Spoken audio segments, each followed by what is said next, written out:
Bonjour, aujourd'hui dans cette vidéo je vais vous présenter comment régler votre contrôleur KO, parce qu'il n'y a pas beaucoup de ressources en français sur le sujet.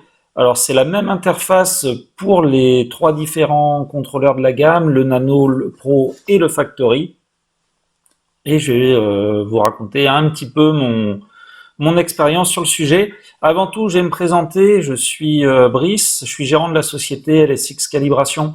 Alors, qu'est-ce qu'on fait? On est spécialisé en véhicules américains, dans leur programmation et la préparation.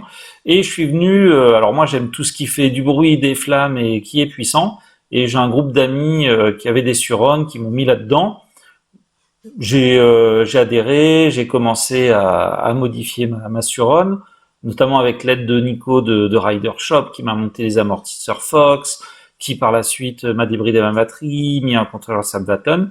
J'étais un petit peu frustré, puis j'ai le Demon Speed, donc j'adore tester des différentes pièces sur les motos et sur les véhicules en général. C'est ce que je fais dans mon métier, c'est-à-dire qu'on a plusieurs véhicules, une Corvette et une Cadillac CTS-V, et l'idée c'est de tester un petit peu toutes les pièces pour avoir un avis objectif. Parce que lorsque vous allez sur les forums ou sur internet, on dit c'est quoi la meilleure admission pour la voiture ou le meilleur échappement? Ah bah c'est ce modèle-là parce que j'ai sur ma voiture. Oui, mais est-ce que tu en as d'autres? Non, et bah ta gueule. Voilà. Donc c'est ce qui se passe un petit peu. Ah, j'ai acheté un contrôleur Sabaton, c'est le meilleur contrôleur de l'univers. J'ai acheté un Fire Driver, ok, mais non, il faut tester. Par exemple, sur ma CTSV, j'ai testé trois types de collecteurs différents, 6 arbres à cam. Et après, ça permet d'avoir du recul aussi pour mes clients pour pouvoir les conseiller en fonction de l'usage. C'est-à-dire que quand j'ai des voitures qui tournent en championnat de France ou d'Europe de drift, ou qui font du circuit automobile ou pour la conduite tous les jours, je vais pas leur conseiller les mêmes pièces. Donc je suivais un petit peu sur les forums ce qui se passait aux États-Unis. J'ai vu le contrôleur KO qui sortait, parce que j'étais un petit peu frustré. Moi, j'ai acheté une batterie 72 volts chez Quentin, donc MTO, et j'étais un peu frustré avec mon Sabaton où je modifiais des paramètres, je voyais pas trop la différence avec les 6 paramètres qui se battent en duel. Et je pensais que la moto avait d'autant plus de potentiel. Donc j'ai voulu m'orienter vers un bac 4000 ou bac 8000. Alors j'ai vu avec déception qu'en fait on achetait un contrôleur et que c'était leur vendeur qui refaisait le programme. Donc moi comme c'est mon métier, c'est un petit peu dommage. Voilà, j'ai regardé un petit peu ce qui faisait tort du Fair Driver et j'ai acheté avec mes deniers un contrôleur KO Factory. Alors j'ai beaucoup hésité, je sais pas si ça peut vous aider. Je regardais, je comprenais pas en fait, sachant qu'une batterie, ma batterie peut faire 15 kilowatts en continu et peut faire des pointes à 20, peut-être un petit peu plus. Je comprenais pas l'utilité d'avoir un Pro à 35 kilowatts ou un Factory à 45 kilowatts. Et le Rush, je crois qu'il fait 60 le nouveau, sachant qu'il n'y a aucune batterie qui rentre dans une Suron qui peut faire cette puissance-là. Et tout en sachant que contrairement aux autres contrôleurs, les contrôleurs KO sont dédiés à la Suron en plug and play pour pouvoir marcher. Donc j'ai écrit à Christopher, qui est le CIO, on a un petit peu échangé. Et ce qui m'a convaincu pour passer au Factory plutôt qu'au Nano ou au Pro, il m'a dit bah c'est ok, il y a une puissance supplémentaire, ça permet d'évoluer. Bon, les technologies, on est ce qu'il en est dans 2-3 ans, il y aura sûrement d'autres contrôleurs qui seront plus performants. Et ce qui m'a convaincu, c'est qu'il m'a dit que dans le Factory, il y avait des composants de meilleure qualité que sur le Nano. Donc je suis quitte à tester quelque chose, commençons à tester par le Factory. Là, j'ai un moteur KO en commande qui va arriver d'ici 2 semaines, mais je voulais vraiment tester le Factory sur le moteur d'origine pour savoir comment un petit peu ça se comportait. Voilà, donc j'ai reçu, ça s'est installé facilement, enfin facilement. Comme avant j'avais un Sabvoton avec des fils modifiés, bah, il a fallu remettre la moto en configuration d'origine, et après ça s'est plutôt bien fait.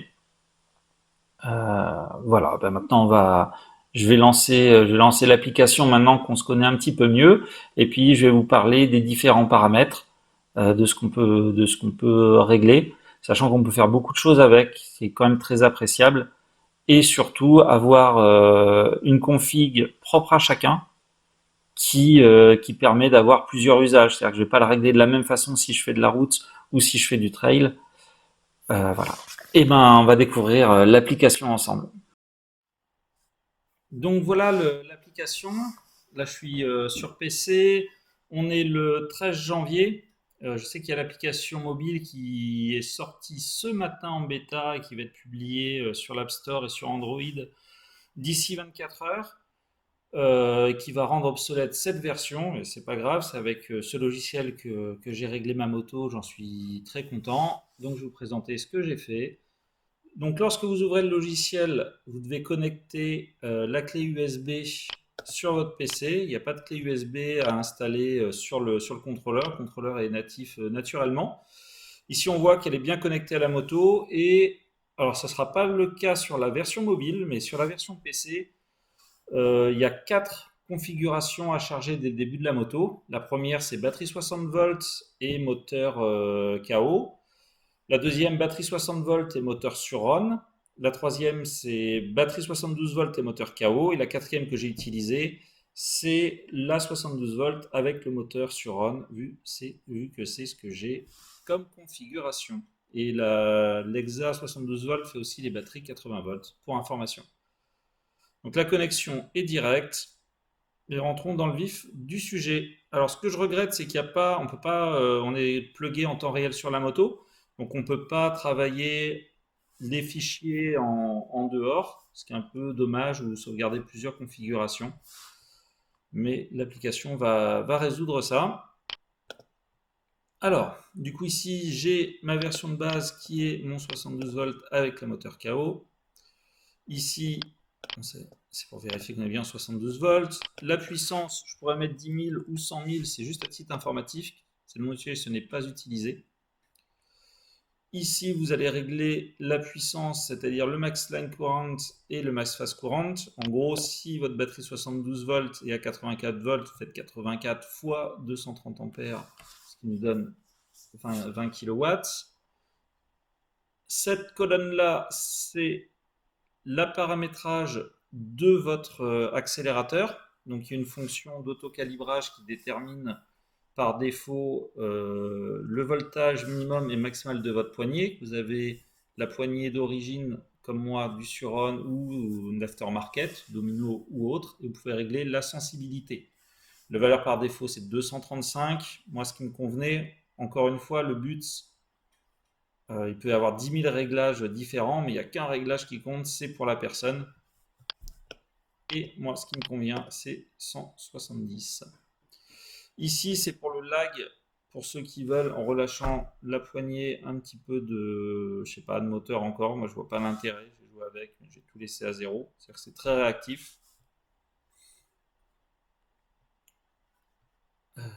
Et vous avez bien sûr ici, c'est le flux weakening pour faire de la Vmax ou plus de couple. Moi, je l'ai mis à zéro. Le maximum, ça permet de montrer à 95 km/h. Et vu mon usage, j'en suis plutôt content. La beauté de la chose, c'est selon l'usage de la moto, si vous faites du trail, de l'enduro ou de la route, vous allez vouloir des tempéraments différents. Et le contrôleur KO permet de régler ces différents tempéraments pour la moto. Donc c'est la même interface pour les différents contrôleurs, c'est-à-dire le Nano, le Pro, le Factory ou le nouveau Factory Rush. Plutôt sympa. Et comme je vous disais, en fait, il est vraiment plug and play, conçu pour la Suron. C'est ce qui me plaît avec ce contrôleur. C'est un petit peu l'iPhone des téléphones, c'est-à-dire qu'il y a le logiciel qui va avec le hardware et qui est conçu pour la Suron.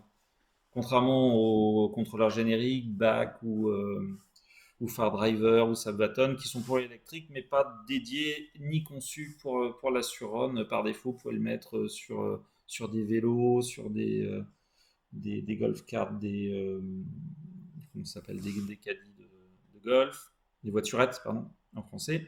Et vu qu'il est complètement intégré, vous pouvez le connecter au frein pour faire du régène quand vous freinez. Moi, j'ai tout viré, donc ça ne me sert à rien. Ce qui correspond à l'option 5. GIR, c'est pas utilisé. Parking, vous savez, c'est la béquille quand la béquille est sortie, vous ne pouvez pas accélérer, donc vous pouvez la réactiver. Moi, je l'ai arraché contre un arbre qui a coupé ma moto et j'étais bloqué au milieu des bois, donc j'ai tout viré. Ici, c'est le régène. Et là, c'est plusieurs courbes de poignées d'accélérateur. Donc en ligne, c'est linéaire. Sport, en gros, vous avez la course de la pédale à la moitié de la, je dis pédale parce que je viens de l'automobile, de la poignée. Quand vous êtes à la moitié de la poignée, c'est très agressif. Et éco, ça commence doucement et ça part. Alors moi, j'ai vu plusieurs personnes qui réglaient le moteur KO en line et le mode éco qui était utilisé beaucoup avec le moteur de la Suron dans différentes configs. Moi, je suis très heureux avec une poignée linéaire. Et j'ai réglé autrement, je vous montrerai par la suite.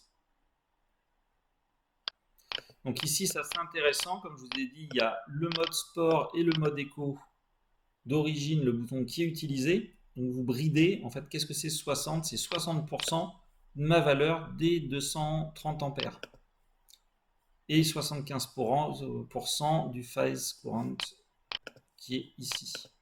Et vous pouvez aussi limiter en tours. Moi, je ne l'ai pas fait, je suis à 12 000 tours minutes. Mais on pourrait le brider pour la vitesse. Par exemple, pour être bridé à 50 km/h, ça donnerait 6-7 000 tours. Ou aussi, je m'en suis servi de ces paramétrages pour les wheelings. C'est-à-dire que je suis assez un mauvais pilote, mais bon, je suis en train de m'entraîner à lever ma roue de façon intentionnelle. Donc du coup, j'avais bridé à 5000, ce qui me permettait de ne pas partir en arrière et puis de doser entre l'accélérateur et le frein.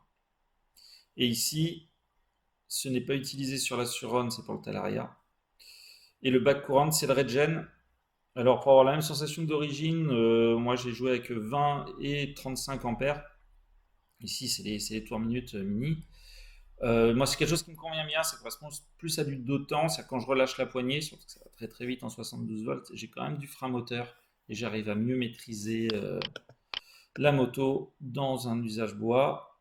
Le speedomètre, comme je vous ai dit, il est complètement intégré, le contrôleur est complètement intégré à la Suron et utilise le contrôleur d'origine, homologué ou off-road. Et j'ai étalonné mon compteur au kilomètre heure près par rapport au GPS. Donc j'ai la vraie valeur, j'ai pas de G60 affiché, mais en vrai c'est 50. Ça je sais à combien je roule. Et pour les enregistrer, vous appuyez sur Save, c'est en temps réel et c'est direct dans la moto.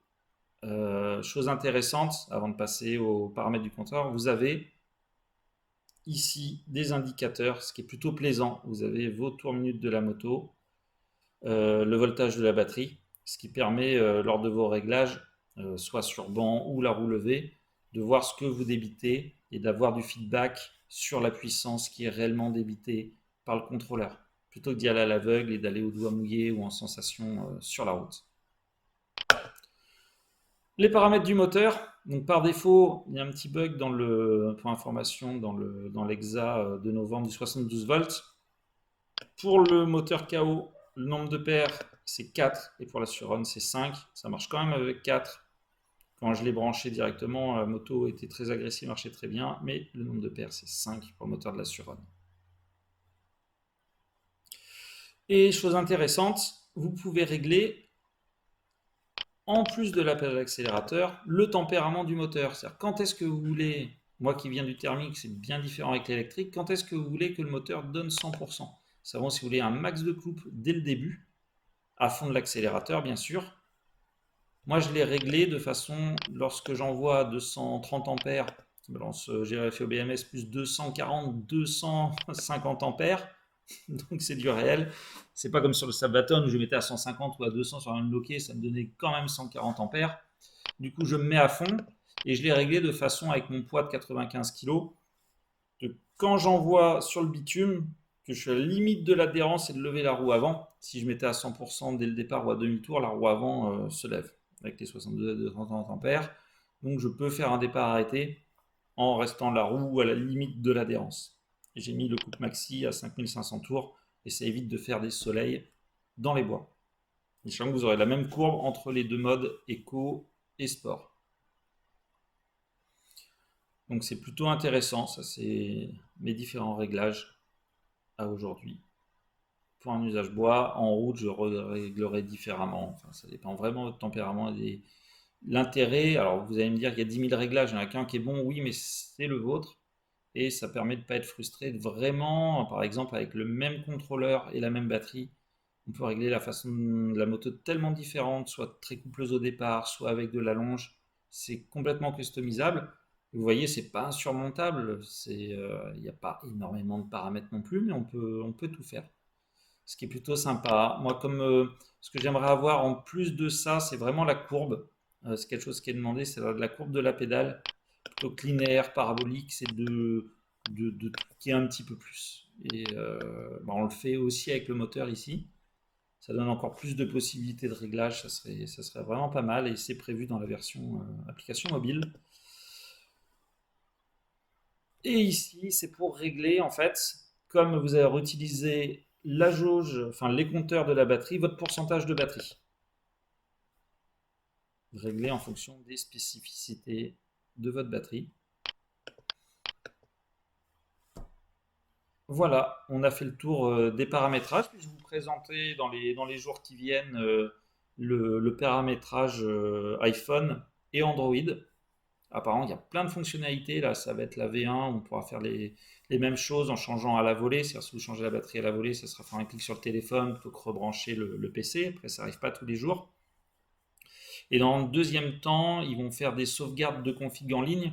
C'est-à-dire si vous travaillez avec des revendeurs qui vont vous injecter des cartos, plusieurs profils de conducteurs, ça sera sur l'application mobile. Et il y a le display qui va sortir au mois de février. Vous pourrez faire ça directement sur l'écran de la moto. Avec, je sais qu'ils vont rajouter dans la V2 des départs, des mesures de départ de 400 mètres, etc. Des trucs plutôt sympas. C'est pas... Donc voilà, c'est à suivre. C'est quand même un nouveau produit qui est bien conçu, qui est bien fabriqué et qui est dédié à la Suron. Voilà, je suis assez fan.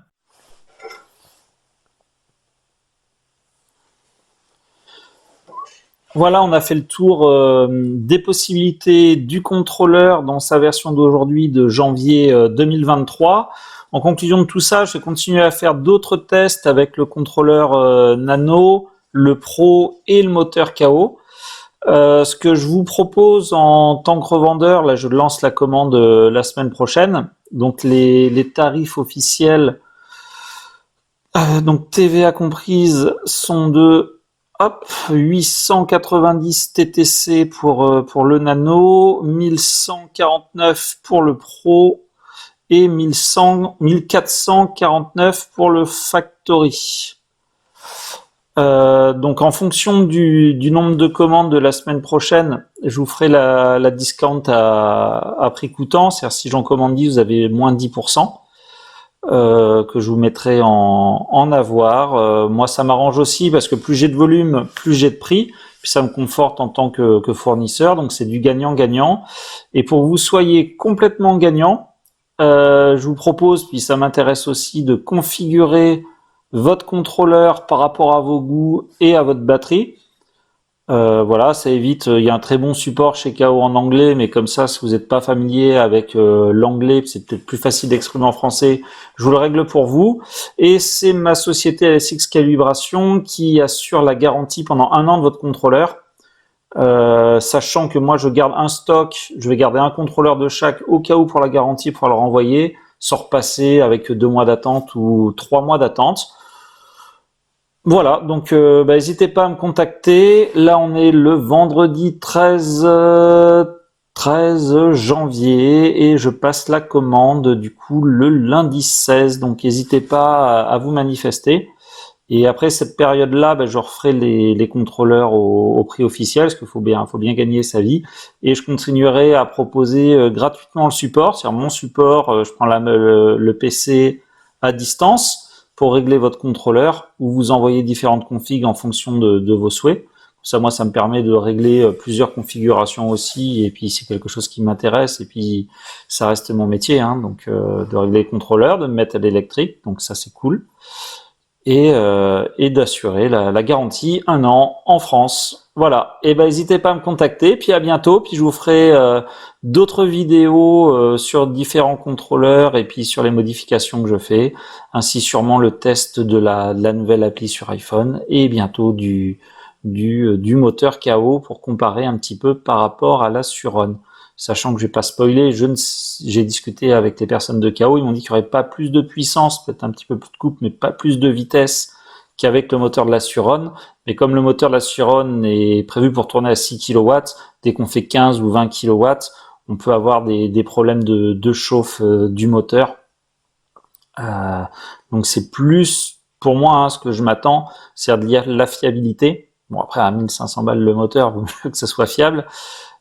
Et surtout pour la compétition, à pas être embêté ou avoir un moteur qui casse, ou même se retrouver au milieu des bois à 20 km de la maison avec un moteur et des aimants en vrac. Voilà, et ben n'hésitez pas à me contacter sur Facebook ou sur le post ou par email. Mon mail c'est contact@lsxcalibration, L comme Laurent, S comme Séverine, X comme Xavier, calibration.com. À plus tard.